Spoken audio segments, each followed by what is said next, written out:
Hey there, it's Chris. And today's session, I was going to do kind of a quick debriefing on last week's race over in Palmerton. Now, I know I put out my initial reaction saying did I like it or not? I did like it, it was a good event. But this one is more kind of a more personal, what did I do well during the race? What didn't go so well? And where do we kind of go from here, kind of fitness-wise, competitive-wise, and whatever. What can I take from this I can use in future endeavors? So first thing that happened on this is I think this is a very fair course. It's a hard course, but I think it's ultimately a very kind of fair course. If you're in shape, this gives you chances to really kind of push those hills.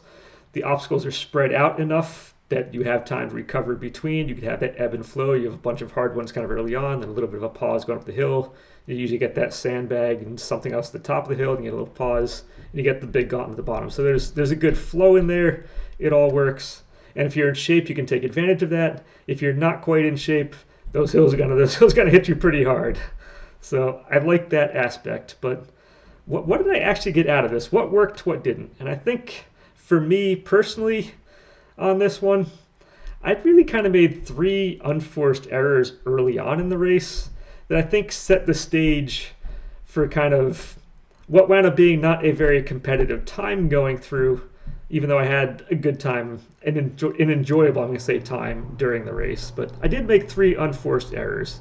And I'm going to say the first one, go up the hill, that was fine. Go up the whatever the wall and stuff on top of the hill, that was fine. It's when we came back and got to Twister here.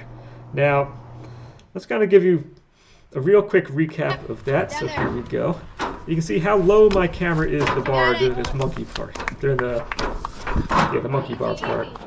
And now just how high my camera is during this twister area. No, you got it, you got it. I almost lost it there. Hold on to it. Nice. Now I did successfully make it through that, but the problem I had is on the monkey bar part, yes, if you watched my overhead video thing from the Vernon Ultra whatever playlist I have put up on my website or on the YouTube page, you can look at that. But I used momentum. Arms were extended, just used momentum, kind of reach down, go to the other. And we can even see that on Beater when I come back later. I do this correctly here. We're using purely momentum. We're not using any strength whatsoever. It's just pure momentum kind of gets through using as little energy as possible. So I corrected things later on. But if you saw on the twister side of things, my camera was right up at that bar. And the reason was when I got twister, rather than use momentum to go through, I had my arms at like the 90-degree angle here, and I was trying to go through. So I wasn't swinging between. Instead, I was kind of strengthening or using strength to get through rather than momentum. So already using up more energy than I otherwise needed to use on that. And I think that was kind of like the first error I had made. Yes, I did it successfully, but I used up a lot more energy than I otherwise would have. Number two, right after that, we come over to Olympus here. Now, I'm a big fan of just using the holes going through, and it's the same thing. You always try to, as you're shifting your backhand towards your front, you then move your front hand towards the next hole. And no, that's those feet. That was one of those where the foot just kind of slipped out instantly underneath. That's happened on Z-Wall and stuff before too, where just whoop, you're up, next second you're down. But I'll be honest, on Olympus, I had a really hard time with this one on last year's Palmerton course. I successfully made it through that, but I used up a lot of energy to go through it last time. And I had that going through my head, and I already saw that my feet were having a hard time just getting off that starting block, even though that segment only lasted like 5 seconds.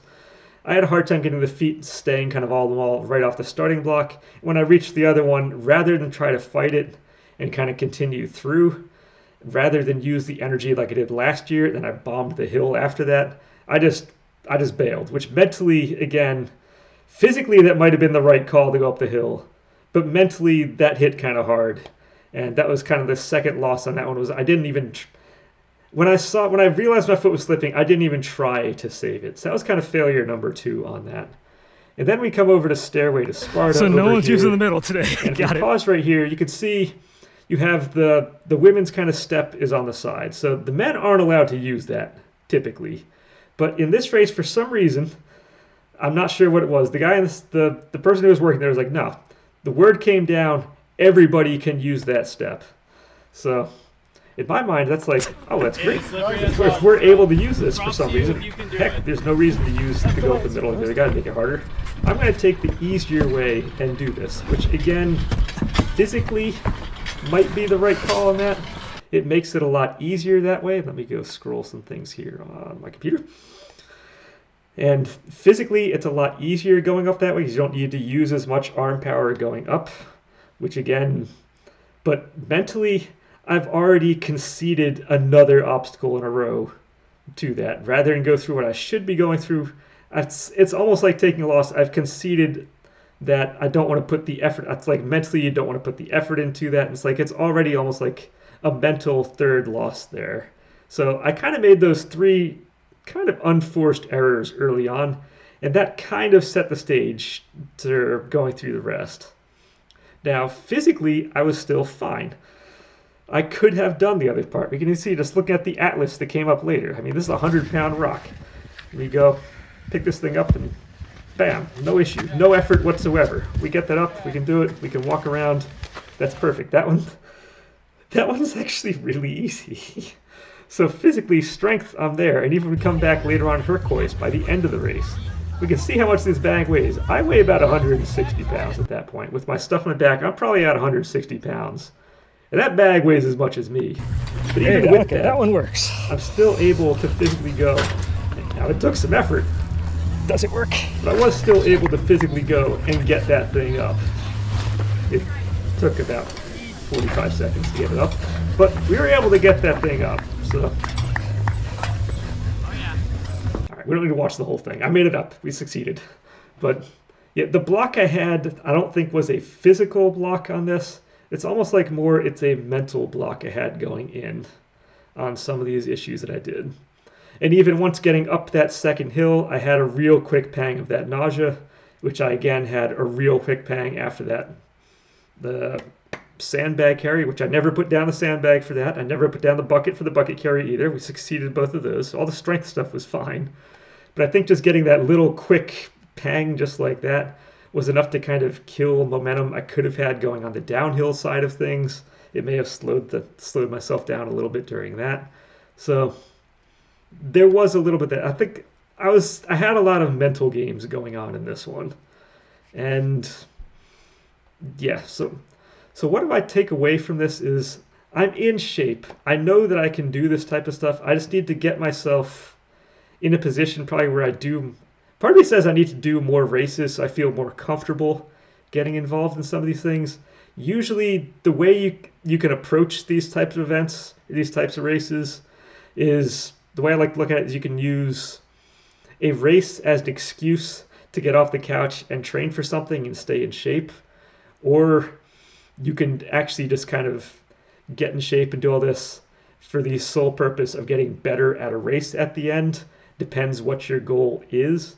And I tend to, the last couple of years especially, I tend to sign up for like these ultra distance ones, generally kind of from Spartan stuff, or kind of longer distance types things, because I figure if I'm doing an ultra, I sign up for one race, and that basically gives me 5 months worth of time. Just get off the couch and kind of force myself to stay in shape.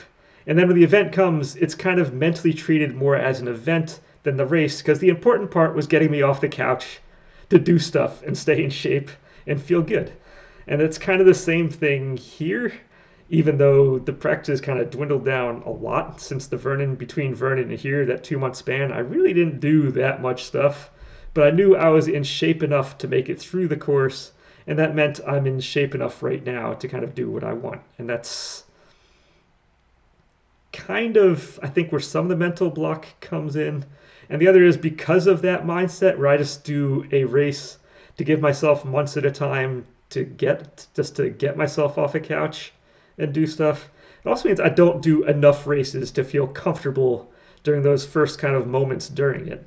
That's what kind of makes me do that mental mistake of have the arms kind of bent like this. When I got to the barbed wire crawl, if you watched my other video again on my Vernon Ultra series, I'm doing barbed wire crawl. I went towards the middle of the crawl first. I pretty quickly made my way over to the side like how I was kind of supposed to. I did do that in the end. It wasn't on camera for the video I put out, but I did go to the side and up, which I wound up getting poison ivy on my knees, but that's a different issue, which actually it wasn't terrible this time, but I still got some. Yay. But I think part of what I need to do if I want to get better at these is I just need to do races for the sake of races, not have the race kind of be the end goal and not just getting myself off a couch be the goal. So thankfully, it looks like there's another race actually in the area coming up. There's one, I think it's West Hamilton, something like that, Sunflower Farms, Tri-State New York one coming up actually on Halloween. They have a super I could do. I don't want to do a sprint. Last time I did a sprint was 2019 over in West Point, and I learned really quick from that one that I just don't have enjoyment going from like 0 to 180 beats per minute on the heart right off the starting line. Everyone just like sprints out straight. I just found no enjoyment for that. So I've kind of been avoiding sprint stuff forever on that one. But I think it might be worth going for that kind of environment again. I might need that kind of spark. What I need is that kind of spark to kind of get me going. Now watch, if you want to understand what I mean about that spark, watch the over on here. Watch the guy without the shirt in front of me here. This is what I'm talking about. Just whoop, right over. Just kind of really loose, really easy going through. He's just having a good time. And I think I just haven't had that bounce in my step in a long time on these races. So I think I just want to change my focus. And it might be worth just treating a race as a race, not as a vehicle to get in shape, but as a place where I just need to stick my neck out and say, all right, I'm going to do this. I'm going to go for a time. I'm going to see if I can do that. Stick my neck out. If I get it, that's cool. If I don't, well, I'm going to feel bad about myself. But I just want to go for one of those. So I see the one out in the Tri-State New York one. It's on Halloween. It's like the perfect time of year for me to do one of these types of things. And it looks like I haven't watched a video. I've only seen the numbers and the results and stuff from previous years. And compared to the Palmerton one we just did, that one is dead flat. It's a farm. You go around a farm. That's it. It is dead flat. It doesn't look like it's one you're going to go for the visuals. It looks like one you're going to go for because you want a good time, and that's it. It looks like a really good beginner kind of course. If you've never done it before, it's probably really, really good for that because it isolates the obstacles. You don't need the hills and all that on the side. So it's really good for that. But that one is made to get a good time on. Now, I believe the average Palmerton finishing time is around 4 hours if you do the open group. The competitive average finish time of this one was around 2 hours, 20 minutes, I believe, or at least the median time was around 2:20. The average, or at least the median finish time in the open at the Tri-State one coming up is 2 hours. The median finishing competitive age group time on that was about 1 hour 20. And I'm looking for that type of thing. If I were to do it, I'm going to set a goal right now for this. I haven't signed up for it, but at this point. But if I were to do that one, I want to set an average goal. Let's say I can do an 8 to 8:30 minute per mile running pace between everything. Now, I just went out yesterday. We're in the middle of July. This was an after dinner kind of run. I went and did a 7:38 per mile pace. By the time fall comes around, I start getting some miles in my belt again, start kind of getting into a groove. This is me kind of out of shape-ish because I haven't done as much going into this race. I should be getting down to like road runs under 7-minute miles for that kind of 10K pace again. Somewhere between like a 6:50, 7-minute miles, where I probably will likely be around that time.